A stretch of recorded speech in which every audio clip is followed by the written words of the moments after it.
Whew, classroom management. That is a subject we did not even touch in my undergrad, and let me tell you, it's one of the most important things when it comes to actual teaching, because if your classroom isn't managed well, then you will not be able to teach anything or do anything. So classroom management is super important because it allows you to get rituals, routines, procedures, things in place so that you're able to actually teach the students. Now that it's a new school year, you know, maybe it's your first year, maybe last year was kind of rough, maybe it just could be better. So we're gonna go through 6 things that are going to help you to start the year off well when it comes to classroom management. And this is key because the better you start the year, the better the year will go. If you start the year kind of behind the starting line, you're gonna stay behind the starting line, and it's gonna be much harder to, you know, make up for it in the future. So make sure that you start the year off really well so that the rest of the year goes better and you're not like trying to play catch up all year. All right, number 1 is build relationships with the children. This is the most important part of your classroom. It's one of the most important parts of your classroom management strategy because kids don't learn from people that they don't like, and you'll see that because there will be some that don't like you, and you will see that they just don't want to do anything, especially once they get to 4th grade. Ooh, 4th graders. But make sure that you are building relationships with the kids because this is going to be the cornerstone of everything, and also because like we're all here for the children. So if you're not building relationships with the children, then like there's no point. Like, why are you doing this if you're not doing that? Because that's the most important. So this is a whole can of worms that I'm going to talk about in another video. But 3 things that are going to help you build relationships with the kids. Number 1, learn their names. Learn their names. I know that you have 700 of them. I don't care. Learn their names anyway. Play the name games. Make the seating chart so you can cheat, because then you can be like, Johnny. But use their names and learn their names and use their names, because that's going to help them feel seen as a person. It's also going to make it easier on you because then you can actually like say Johnny and not be like you, that person in the back over there in the green shirt. They're all wearing green because we have uniforms, so you know there's that. So make sure that you are learning their names. Make sure that you play games with your students, because that is how kids organically make friends and how they build relationships. And so that's like the easiest way to build relationships, is to play games with the students, and also it's fun. So make sure you play lots of games, learn their names, and I'll have a whole video about better ways and lots more ways to build relationships with your kiddos down below. Number 2 is all about rituals, routines, and procedures. So these are the things in your class that the kids just need to know how to do, like how to go to their seat, how to ask a question, what do they do if they need to go to the bathroom, how do they turn their stuff in, how do you pick up your instruments, how do you put your instruments away, how do you line up, how do you do all these things. It seems like a lot, and it is a lot, but you know what, you gotta have a plan, otherwise it's gonna be mass chaos. And let me tell you, the more you keep the plan consistent, the better the year's gonna go. So let's say lining up. Have a certain way that you always line up so that students know exactly what to do. I always line my kids up the same way. I have every single year, and so my 5th graders already know what to do on the first day. It's excellent. But just have a really consistent way that you expect them to do things so that they can do that. When it is the beginning of the school year, you are going to have to actively teach these things, especially if you're new at a school. To actively teach these things, I like to wait until they come up organically. So like, I'm not going to teach them how to line up at the beginning of class because they don't need to line up until the end of class. So we'll stop a little bit early and practice lining up on that first day of class. When you are going to teach your routines and procedures, here's kind of my formula. First of all, explain it in a lot of detail and with a lot of visuals. So I will usually like so my kids sit in rows and they sit on dots that are different colors. So I will go to the red dot and I'll say, okay, the red dots are gonna stand up first and they're gonna walk this way, and I will walk that way so you can see where I'm going. And then the green dots are gonna stand up and they're gonna walk this way. And I will show them like with a lot of movement so they can see, because a lot of kids are gonna be visual more than auditory. And I'm going to share so much detail that they kind of can't get it wrong. Excruciating detail. That's how I like to consider it, excruciating detail. So first of all, excruciating detail. Secondly, have an example. So I do this a lot.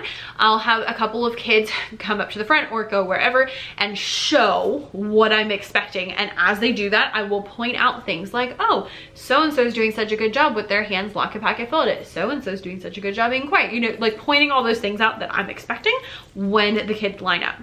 Then we will actually do it correctly and we will practice at least one time. Sometimes we'll practice more than once. It just kind of depends on what the routine is and how they're doing. If they do it wrong, make sure that they redo it correctly. And if they do it wrong, also re-explain it and re-show it so that the students understand it better. Because if they did it wrong, it's probably because they didn't understand it fully, which might be because they weren't paying attention. But that means that you need to explain it in a different way or explain it again so that they understand it a little bit better. This is gonna be your like magic formula for teaching all of your rituals, routines, and procedures. So make sure you do that. It's excessive, I know, do it anyway. Number 3 is make sure you actively teach the rules. I have a whole video about how I teach the rules down below, but what I mean by this is that you don't just want to like pick some rules and slap them up on the board and then never talk about them again. What you want to do is have your rules set out. I would say like 3 to 5, not more than 5 because it's too many to remember, and have them be something simple and kind of like far-reaching. So I'll share mine. And then you want to actually teach them. So typically I always clap my rules and the kids clap them back. I have like a free set that I will link down below if you want to grab those. But I clap them, they clap them back. So mine are follow directions, be respectful, be responsible, be a participant. And typically what I do is when I teach one with the older kids, I'll clap it and I won't say it and I have them guess which one it is to just make it a little bit more interesting.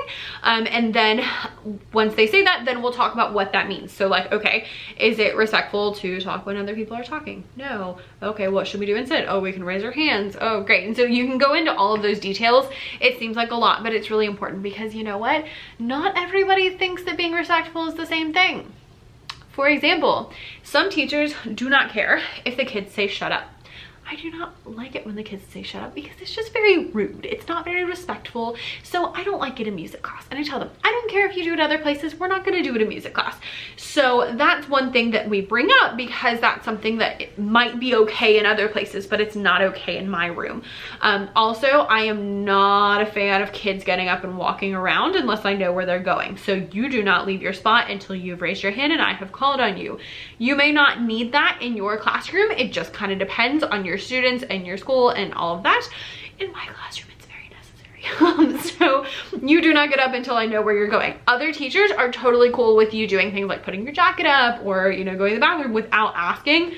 No, friends, that's not happening in my room. But if you want it in your room, I don't care, no judgment. It's just a difference of how you want to run that and also how your school goes and things like that. So those are things you need to bring up and like actually talk about. Don't make this take forever, but do make sure that you are explicit enough that the kids understand it.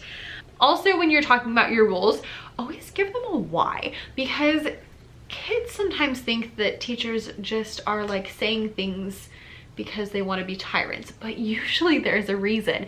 So I tell them, when you have something to say, you need to raise your hand, because if you just talk, especially if I'm talking, I don't even hear what you say. I'm like, I can't hear you because I'm talking. So if you raise your hand, it tells me to stop talking so that I can call on you so that we can find out what your question is. And so giving that little why, it takes 12 seconds and it makes a world of difference.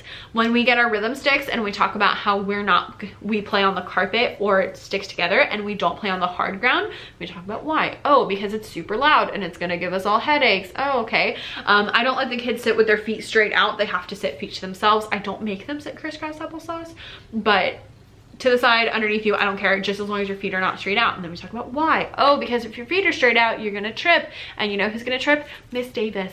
And then I'm gonna bust my head open, it's gonna be disgusting, and then you're like, it's gonna be a whole thing.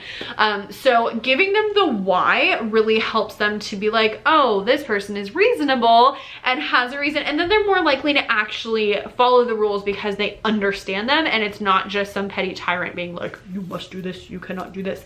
Give them the reason so that we know. And also just a little thing, bring it up as you do things. So like when we play instruments, we talk about how are we respectful when we play instruments? How are we responsible when we play instruments? When we go to move around the room, we repeat our rules and then we say, how are we responsible when we move around the room? How do we follow directions when we move around the room? We relate it to whatever activity we're doing at the moment so that the students know what I expect right now. And that helps them be so much more successful, and it helps a lot of issues not become issues because we stop them before they start. Number 4, you need to have a classroom management strategy. So relationships, super, super important. Rituals, routines, super, super important. But if you don't have a classroom management strategy, then it's just gonna be mass chaos, is basically what it comes down to. So what I mean by classroom management strategy is that you need to have some sort of system where if the students do a good job, they get rewarded. If they do not do a good job, then they get a consequence from whatever they're doing that they're not supposed to do, to help them remember that we're not supposed to do that. So I use the card system in my classroom. I think I have a blog post talking all about it, so I will link that down below. But basically what happens, so if the students are not following directions, they get a yellow card, which is like a small timeout. If they're still not following directions, they get an orange card, which is a longer timeout. And then and with the older kids, I do like a writing activity with that. And then if they still are not following directions, then they get a red card, and a red card is a timeout the rest of class and a phone call home. And with the older kids, they have silent lunch. So we don't have a lot of red cards, but it's very important that they can earn those off. So if you get a yellow card, the entire idea is that your yellow card goes away as soon as you're following directions and being a participant, all of that kind of stuff. And then you get to come back and do all of our fun things. Same thing with the orange card. It goes away as soon as you're, doing what you're supposed to, and then we can continue. So it's not like a huge deal if someone gets a yellow card. It's usually a pretty quick thing. I usually hand them out all throughout the first year. I usually hand them out all throughout class, and it's not a big deal. It's just a quick little thing to help us get on track and refocused. If the students do a good job, then in this system, typically you would have a green card where kids with green cards at the end get something special. Like I know a music teacher down the road used to let the kids with green cards at the end, they got to like play a special instrument no one else got to play. We have class dojo at our school, so I just give them dojo points instead of doing the green card. I guess I could give green cards and then give them dojos at the end of class, but I just find it easier to just give dojos all throughout class instead, because that's like a school-wide thing that we do. So that means that students who are doing a good job, like you can earn things, and you also, if you're not following directions, then you have consequences that can go away, that you can earn away so that you can, come back and join us. And that's the whole goal, is that you get to come back and join us, is really what I want. So you don't have to use that strategy if you don't want to. I'll link a blog post that has, I think, like 3 different classroom management strategies on it. So you can check all those out, see what's gonna work for you. This is the one I like and what I've been using for a while. So that's the one that I'm gonna continue with. And yeah, so next up is gonna be, don't let things slide. So at the beginning of the year, it can be really, really tempting to be like, oh, well, they're not following directions, but it's just the beginning of the year. It's not a big deal. No, friends. No, friends. If something is not okay, make sure that you follow your strategy all the way through. So if something is not okay, you get a yellow card. I don't care if it's the first day or the last day. It's exactly the same all throughout. Also, don't let it slide with the little kids. Just because they're 5 and they're cute does not mean it's okay for them to not do what you're supposed to. I know that it feels like that, but think of it as the slippery slope of like your kindergartners. Next year are gonna be your first graders, then they're gonna be your second graders, then you're gonna be your third graders. And you know what I want? I want that by the time they get to 5th grade, they already know what to do and I don't have to worry about them. And in order to get that, you have to make sure you're super consistent and you don't let things slide, even for kindergartners, because it's so ingrained in them. Typically after a year with me, it's so ingrained in you what you're supposed to do that the next year it's easier. And that's always my goal, because then they're bigger and then they have, more problems. So we want things to be easy as possible. Don't let things slide, and also be super consistent. If something was not okay yesterday, then it's not okay today.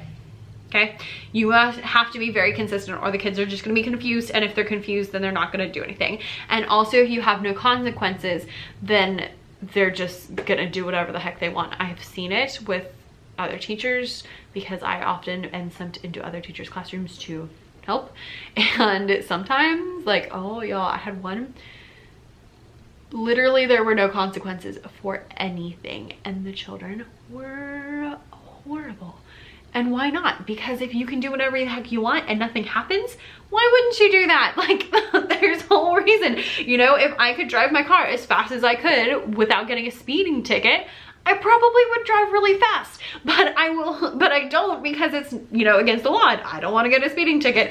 And so like, that's the whole purpose of consequences, is like, you don't do something so that, you know, you want to keep things good. So make sure that you are very consistent with those. Like, seriously, you'll thank me later. And the last one is to have lots and lots and lots of fun. I know that sounds so weird, but yes rituals, yes routines, yes relationships, but have a lot of fun, because if you have fun and you have lots of games and you have lots of songs and you have lots of activities where you're moving around and kids are playing instruments, then the kids are gonna want to do well, because they're gonna want to do all of those things. And that's where the magic happens. Is, like I said, you get a yellow card, it's a timeout. The whole reason a timeout works is because they want to come back and they want to do the fun things. So make sure that your class is really fun, so the kids will want to come back and they will want to do the right thing, and they will want to continually do the right thing throughout class, so that they can do all the fun things that are in music. So make sure you have lots and lots of fun with the kids. Play games, play instruments, move around the room, like, have fun. Controlled fun, but have fun, so that the kids associate, like, oh, I like music, music is fun, I want to do well in music so that I can do all of the fun things, because no one wants to get in trouble, right? All right, friends, that is a couple of things that are going to help you start off your year on the right foot as far as classroom management goes. If you're looking for more information for like back to school kind of things, I have a whole course. It's called the Back to School Bootcamp for music teachers, and it goes through everything you need for the beginning of the school year, including all of the rituals, routines, and procedures that you need, how to teach them, the rules and how to teach them. It goes through how to build relationships, a huge module on classroom management. We talk about what to do with chatty classes and extra difficult classes, and like how to like, get all those things. We also talk about things like long-term planning and planning for each day, and first week of school lessons that are like ready to go for you, tons of name games, all of those good things. So if that sounds like something that you're interested in, I will link that course down below so that you can check it out. It's really great, really fun, and it will be going away at the end of September. So make sure if you're interested in it, then you grab it now. And if you're watching this later on, then go join my email list so that you will be notified when it does come back available. So I will put both those links down below in the description, and I will see you guys next time. Thanks so much for watching, and bye.